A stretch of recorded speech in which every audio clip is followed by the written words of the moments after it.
Alexander the Great, the ancient Macedonian king, is a figure of enduring fascination due to his extraordinary achievements and impact on world history. The birth of Alexander the Great in 356 BCE is surrounded by fascinating stories and speculations, reflecting the blend of historical fact and legend that characterizes much of his life. Myths and legends about the birth of Alexander the Great. Alexander was born in Pella, the capital of the ancient Greek kingdom of Macedonia. His birth date is traditionally given as July 20, 356 BCE. The birth of Alexander the Great is famously associated with a significant historical event, the burning of the Temple of Artemis at Ephesus. According to ancient sources, Alexander was born in 356 BCE on the same night that this temple, one of the seven wonders of the ancient world, was destroyed by fire. The Temple of Artemis, located in Ephesus, in present-day Turkey, was a magnificent structure and a center of worship dedicated to the goddess Artemis. Its destruction was a monumental event in the ancient world, and the coincidence of its burning with the birth of Alexander added a layer of myth and portent to his life story. Ancient historians, such as Plutarch, provide accounts of this event. Plutarch, in his work, Parallel Lives, mentions that the philosopher Hegesias of Magnesia wrote that the temple was burned down by an arsonist named Herostratus on the same night Alexander was born. Herostratus reportedly committed the act with the intention of becoming famous, a desire that ironically led to a law being passed forbidding his name from being mentioned. This coincidence was interpreted by some ancient writers as an omen, signifying that with Alexander's birth, a new force had come into the world that would change its course. The burning of the temple, a symbol of stability and reverence, juxtaposed with the birth of a future conqueror, was seen as symbolic of the end of one era and the beginning of another. His father was King Philip II of Macedon, a brilliant military leader who unified the Greek city-states. His mother was Olympias, a princess from Epirus, known for her intelligence and strong will. Olympias played a significant role in Alexander's upbringing and his perception of his own destiny. Both parents claimed descent from Greek gods. Olympias claimed she was a descendant of Achilles and that Alexander was fathered by Zeus, the king of the gods. Philip II claimed descent from Heracles, Hercules. These claims of divine ancestry were not unusual in the ancient world and were part of the myth-making that surrounded powerful leaders. Numerous omens and prophecies reportedly accompanied Alexander's birth. One legend suggests that the seer Nectanebo II, allegedly the last pharaoh of Egypt, prophesied his future greatness. The legend linking Nectanebo II, the last native pharaoh of Egypt, with Alexander the Great is a fascinating blend of history and myth, illustrating the storied nature of Alexander's life even before his birth. According to this legend, Nectanebo II, who was not only a pharaoh but also reputed to be a magician and seer, played a crucial role in prophesying or even directly influencing Alexander's conception and future greatness. In one version of the story, Nectanebo II, after being ousted from Egypt, fled to the Macedonian court. There, he supposedly became involved with Olympias, Alexander's mother. In some tellings, he disguised himself as the god Ammon and visited Olympias in her bed, leading to Alexander's conception. This version of the tale was likely an embellishment to the already existing claim by Olympias that Alexander was the son of a god, specifically Zeus Ammon. Another aspect of the legend has Nectanebo prophesying the future greatness of Alexander.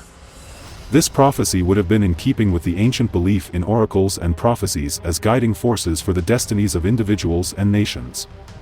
Nectanebo, as a figure with reputed mystical powers, was a fitting character to be woven into the story of Alexander's extraordinary life. These legends serve to elevate Alexander's status from an early age, suggesting a divine or mystical element to his birth and future achievements. The inclusion of Nectanebo in these legends also reflects the Hellenistic world's fascination with Egypt and its culture, a fascination that Alexander himself shared and promoted during his conquests. Another story tells of a dream Olympias had in which her womb was struck by lightning, symbolizing divine conception. The story of Olympias' dream about her womb being struck by lightning is one of the most evocative and symbolic tales surrounding the conception and birth of Alexander the Great. This legend, like many others associated with Alexander's life, blends elements of the mystical, prophetic, and divine, emphasizing the extraordinary nature of his existence right from the outset. Olympias, the mother of Alexander, was a woman of strong character and intelligence, deeply immersed in the religious and mystical practices of her time. She was a member of the cult of Dionysus, known for its ecstatic rituals and worship of the god of wine, fertility, and prophecy. Her personality and religious inclinations likely contributed to the aura of mysticism that surrounded Alexander's birth and life. According to the legend, Olympias dreamt that her womb was struck by lightning, leading to Alexander's conception. This dream was interpreted as an omen or a divine sign, symbolizing that the child she would bear would be no ordinary king but a figure of great destiny and power. The lightning bolt, a symbol commonly associated with the king of the gods, Zeus, suggested a divine element in Alexander's conception, implying that he was a son of Zeus. This story aligns with the prevalent practice in the ancient world of attributing divine origins to exceptional figures, especially rulers and heroes.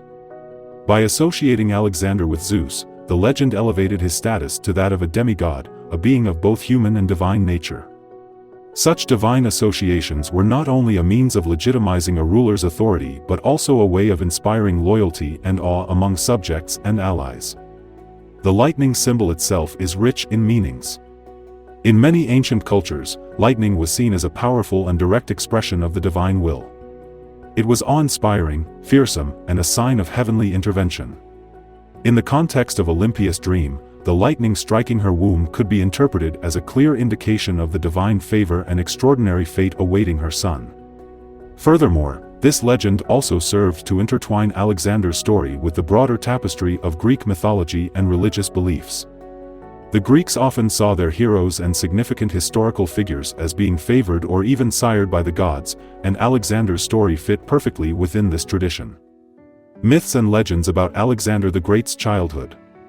In the realm of legend and myth, the childhood of Alexander the Great is as captivating and extraordinary as his later conquests. Born under the watchful gaze of the ancient gods, Alexander's early years were marked by tales that seemed to foreshadow his destiny as a ruler unlike any other. In the mystical kingdom of Macedonia, where the boundaries between the earthly and the divine often blurred, young Alexander's life was already the subject of prophecy and wonder. It was said that on the very night of his birth, a comet streaked across the sky, a celestial herald proclaiming the arrival of a king whose fame would reach the stars. Among the people, stories circulated of omens and portents that accompanied his early years. One such tale spoke of a day when Alexander, barely a youth, encountered a mystical creature in the dense forests of Macedonia. This creature, half horse and half dragon, was a guardian of ancient secrets and wisdom.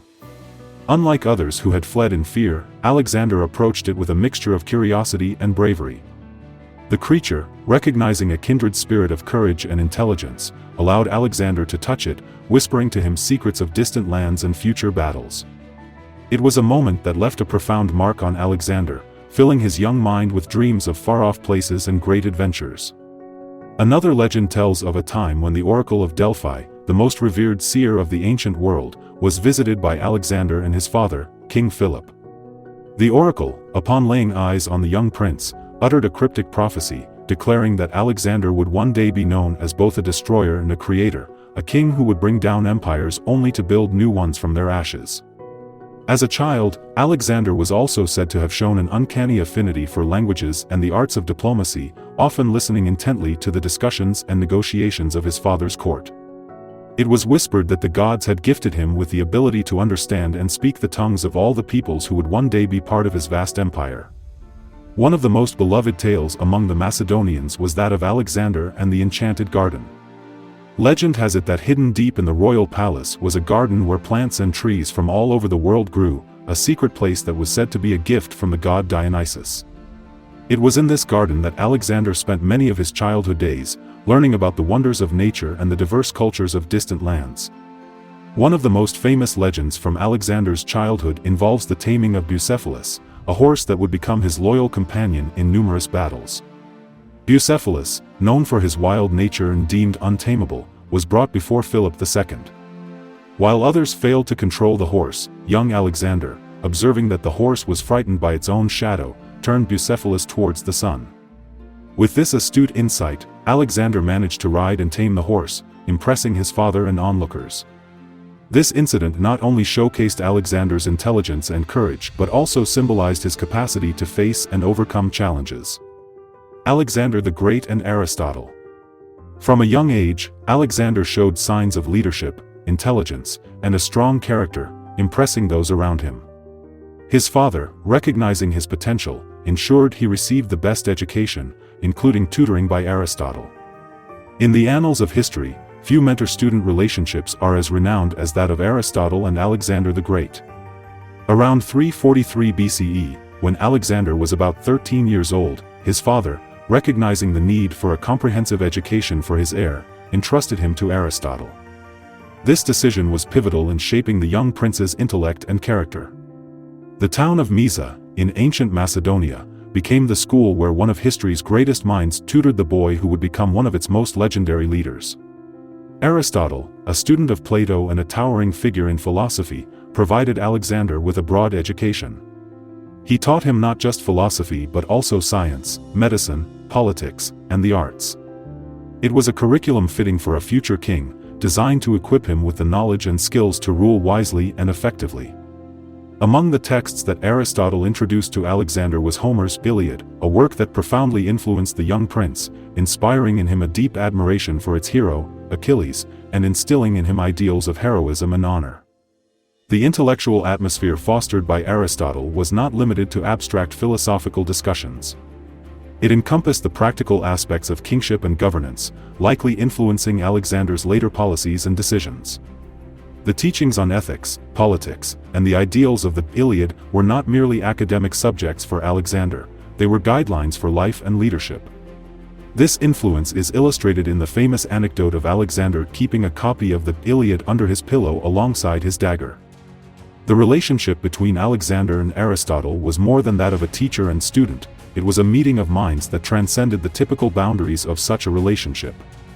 Alexander's military campaigns, his thirst for knowledge, and his policy of integrating Greek and local cultures across his vast empire may be partly attributed to the intellectual foundation laid by Aristotle.